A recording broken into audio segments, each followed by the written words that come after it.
We are less than 24 hours away from the end of the 2025 legislative session in Olympia. Lawmakers have released their final budget proposal for the next 2 years. Thank you for joining Fox 13 News at 10. I'm Frankie Thompson. Reporter Albert James takes us through where lawmakers have made cuts and passed spending increases as they try to end the session on time.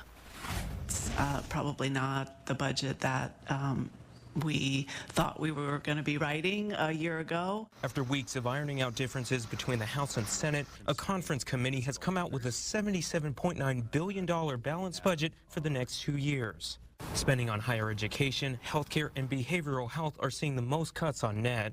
Democrats who negotiated the compromise say they understand the reductions may be harmful, but they had to make strategic cuts because of the state's projected revenue shortfall. Going forward, we are hoping that we rebound economically and that we can continue to reinvest in programs and services that the people of this great state expect. Though areas like K-12 education and long-term care are seeing an increase in funding, the budget also includes $100 million in the next year for a police hiring grant program pushed by the governor. And it also honors collective bargaining agreements for state workers while avoiding furloughs, a large point of contention in recent weeks. We need to project outward to the rest of the state what it looks like to appreciate the work that people do, compensate them fairly, and keep them employed. Republicans have consistently been opposed to the budget, saying it relies on tax increases that'll raise costs for everyday people, including business taxes, sales taxes on certain services,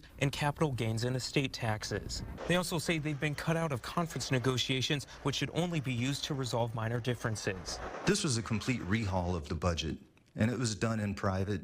It was done out of view of the public, and I honestly believe that it brings shame on the legislature for doing it this way.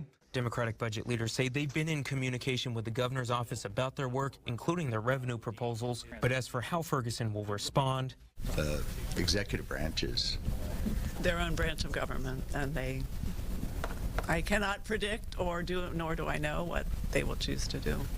Under legislative rules, the compromise has to sit for 24 hours before lawmakers can vote on it.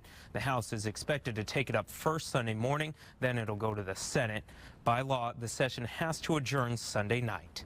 At the state capitol in Olympia, I'm Albert James reporting.